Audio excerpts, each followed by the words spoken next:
GR number 2023-2, October 4, 2021 ang kumpanya ay nakatuon sa pagmamanupaktura, pagproseso, at pamamahagi ng mga produktong niyog para i-export. Nagtrabaho dito ang mga manggagawa bilang mga tagapatas ng niyog. Noong ika-14 ng Marso taong 2007, nagsampa ng reklamo ang mga manggagawa para sa regularisasyon sa Department of Labor and Employment (DOL) Field Office. Inangkla nila ang kanilang reklamo para sa regularisasyon sa di umano'y kabiguan ng kumpanya na gawing regular ang kanilang trabaho sa kabila ng tagal ng kanilang pagtatrabaho sa employer. Noong ika-20 ng Marso taong 2009, may mga reklamo sa kalidad ng produkto at mga paghahabol para sa reimbursement at mga pinsala mula sa ilan sa mga kliyente nito kaya nagpadala ang kumpanya ng mga liham na nilagdaan ng production manager nito sa mga manggagawa at ganito nagnakasaad. Samantalang may mga huling pangyayari ukol sa kontaminasyon ng ating produkto, mangyari sanang sa loob ng 24 na oras na pagkatanggap ng sulat na ito, iyong bigyang linaw kung bakit hindi ka dapat lapitan ng kaukulang aksyon ukol dito pansamantala ikaw ay hindi muna namin papapasukin sa loob ng pagawaan ng 15 araw simula sa araw na ito habang masusing pinag-aaralan ang mga nabanggit. Sa kanilang pinagsamang sagot sa mga liham ng kumpanya, itinanggi ng mga manggagawa ang pagkakasangkot sa insidente ng kontaminasyon sa produkto. Noong ika-27 ng Abril taong 2007, tinanggal ng kumpanya ang mga empleyado sa trabaho. Ang mga liham ng pagwawakas ay nilagdaan ng resident manager. Noong ika-23 ng Abril taong 2007, nagsampa ng reklamo ang mga empleyado laban sa kumpanya para sa iligal na pagtanggal, iligal na pagsususpinde, regularisasyon, pinsala, at muling pagbabalik sa trabaho sa National Labor Relations Commission (NLRC) Regional Arbitration Branch IV.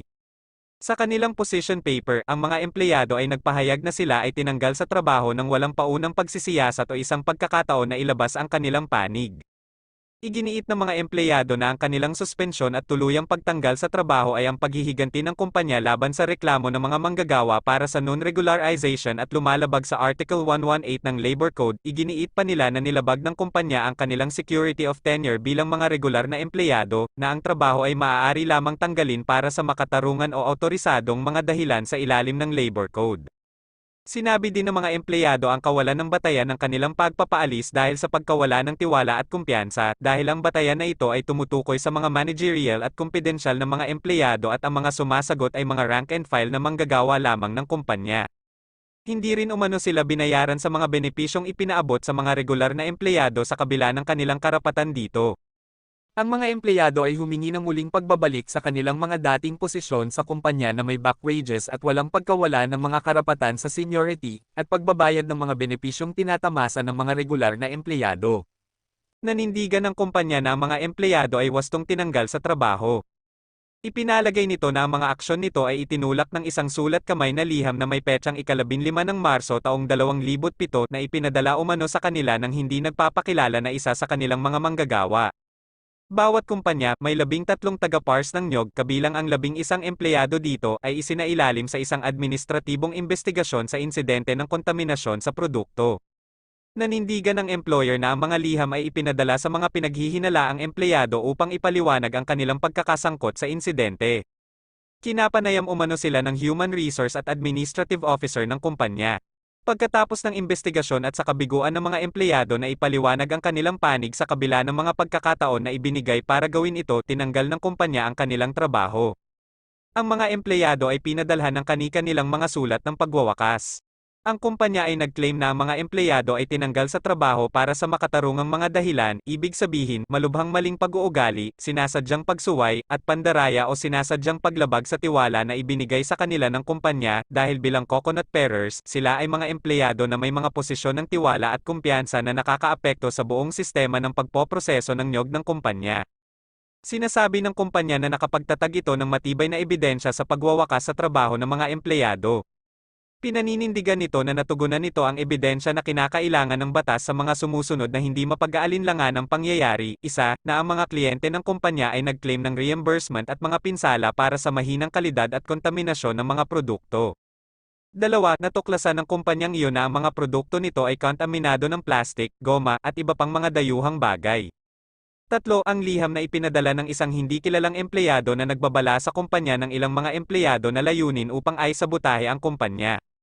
4. Ang kumpanyang iyon ay nag-imbestiga sa mga empleyado at natagpuan silang mananagot para sa malubhang maling pag-uugali, paglabag sa mga patakaran ng kumpanya, pagsuway, at pagkawala ng kumpiyansa. Sinasabi rin ng kumpanya na ang mga empleyado ay nakagawa ng mga hiwalay na gawain, na, kapag pinagsama-sama, ay nagpakita ng sama-samang pagkilos laban sa kumpanya at kwalipikado bilang malubhang maling pag-uugali. Batay sa nabanggit, tinanggal ng kumpanya ang trabaho ng mga empleyado, isang prerogative sa pamamahala na ginamit ng may sapat na suporta sa katunayan sa batas. Ang kumpanya ay naglalagay ng mabigat na premium sa katotohanan na ang mga empleyado ay hindi kailanman tinutulan ang mga akusasyon laban sa kanila sa panahon ng mga pagsisiyasat. Ang pananahimik ng isang empleyado laban sa mga paratang ng isang employer ay hindi dapat makapinsala sa una. Nananatili itong tungkulin ng employer bilang partido na gumagawa ng mga paratang na ipakita ang katotohanan nito sa pamamagitan ng pagpapakita ng matibay na ebidensya. Ang kumpanya, gayunpaman, ay hindi kailanman talagang napatunayan na may malaking ebidensya ang di umano'y pagkakasangkot ng mga sumasagot sa kontaminasyon ng mga produkto nito. Ang liham na nagsasangkot ng mga empleyado sa umano'y planong ay sabotahe sa operasyon ng kumpanya ay hindi partikular na tinukoy ang mga empleyado bilang mga salarin. Hindi rin lumabas ang anonymous na manunulat nito upang positibong sisihin sila. Ang proseso at mga resulta ng mga dapat na pagsisiyasat na sinasabi ng kumpanya na nagsagawa sa insidente ng kontaminasyon ay hindi napatunayan sa anumang nakasulat na ulat, dokumento, o nagpapatunay na affidavit sa usapin. Walang kahit na anong patunay na ang mga kliyente ng kumpanya ay tunay na nagreklamo ng mahinang kalidad ng produkto o na ang kumpanya ay aktwal na dumanas ng pinansyal na pinsala mula sa insidente. Ang mga kliyenteng ito ay hindi man lang nakilala ng employer noong una. Ang katotohanan na gumamit ito ng mga taga-pars ng nyog maliban sa mga nagrereklamo kasama ang oras ng insidente ng kontaminasyon sa produkto ay nagpaalarma na ang mga nagrereklamo ang natukoy ng kumpanya dahil sa paunang reklamo para sa hindi regularisasyon. Sa kabuuan, walang batayan ng korte para i-verify ang mga masasamang gawain ng mga empleyado sa kumpanya maliban sa mga pahayag ng huli. Dahil dito, hindi maaasahan ng kumpanya na maniniwala ang korte na ang mga empleyado ay wastong tinanggal. Ang parehong mga obserbasyon ay may kaugnayan sa iba pang mga dahilan para sa pagpapaalis na iniuugnay ng employer sa mga empleyado, ibig sabihin, malubhang maling pag-uugali at matinding paglabag sa patakaran ng kumpanya. Ang hubad na hinala, tulad ng paratang ng kumpanya laban sa mga empleyado, ay hindi isang makatarungang dahilan upang tanggalin ang sinumang empleyado. Ang tagapag-empleyo ay hindi kailangang magpakita ng katibayan na lampas sa makatwirang pag-aalinlangan o malinaw at nakakumbinsi na ebidensya upang bigyang katwiran ang pagpapaalis, ngunit ang hubad na hinala na ang empleyado ay gumagawa ng isang bagay na nakakapinsala sa mga interes ng employer ay isang haka-haka lamang, isang gut feeling lamang na hindi katumbas ng malaking ebidensya. Ang mga paratang lamang ay hindi legal na nakakahimok maliban kung napatunayan. Gayun din, ang pagkawala ng tiwala at kumpiyansa bilang batayan para tanggalin ang isang empleyado ay hindi naangkop sa mga empleyado rito. Sinasabi ng tagapag-empleyo na ang mga manggagawa ay maaaring tanggalin dahil sa pagkawala ng tiwala at kumpiyansa dahil ang mga ginawa nila ay salungat sa interes ng una bilang isang kumpanyang nakikibahagi sa maselang industriya ng pagluluwas ng pagkain. Ang pagtatangkang ipilit ang mga manggagawa sa hulma ng managerial at fiduciary rank and file ng mga empleyado ay dapat mabaigo. Ang mga posisyon ng mga manggagawa bilang coconut pairers ay mahalaga sa negosyo ng kumpanya ng mga produkto ng nyog, ngunit sa anumang kaso ay hindi sila umaangkop sa paglalarawan ng trabaho ng mga managerial na empleyado at fiduciary rank and file na empleyado.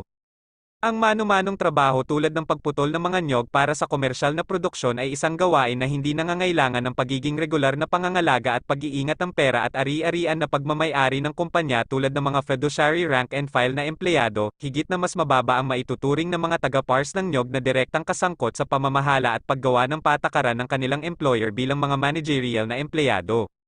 Sa katunayan, ang tiwala ay mahalaga sa bawat relasyon ng employer-empleyado. Hindi lahat ng empleyado, gayunpaman, ay natatanggal sa trabaho batay sa pagkawala ng tiwala at kumpiyansa.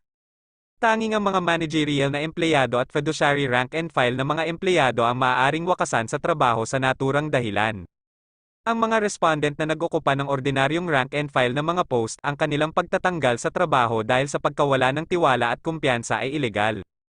Bagamat ang mga salita ng mga liham ng pagwawakas ay lumilitaw na katanggap-tanggap na pagsunod sa ikatlong kinakailangan, 2 sa 3 kinakailangan sa itaas hindi nasunod. Sa unang serye ng mga liham ng kumpanya para sa mga manggagawa, ipinaalam sa huli na sila ang pinaghihinalaang may kagagawa ng di umano'y kontaminasyon ng produkto.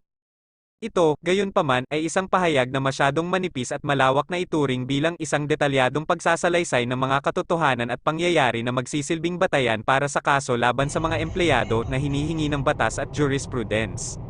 Muli, nabigo ang kumpanya na patunayan na may malaking ebidensya na ang mga pagdinig at panayam ng mga sumasagot ay aktwal na isinagawa, kinukumpirma lamang ng mga talaan ang katotohanan na niyurakan ng kumpanya ang mga karapatan ng mga empleyado sa procedural due process. Ang pagiging iligal ng pagpapaalis sa mga manggagawa ay napatunayan kapwa sa sangkap at pamamaraan, ang mga manggagawa ay may karapatan sa lahat ng kalalabasang mga sahod.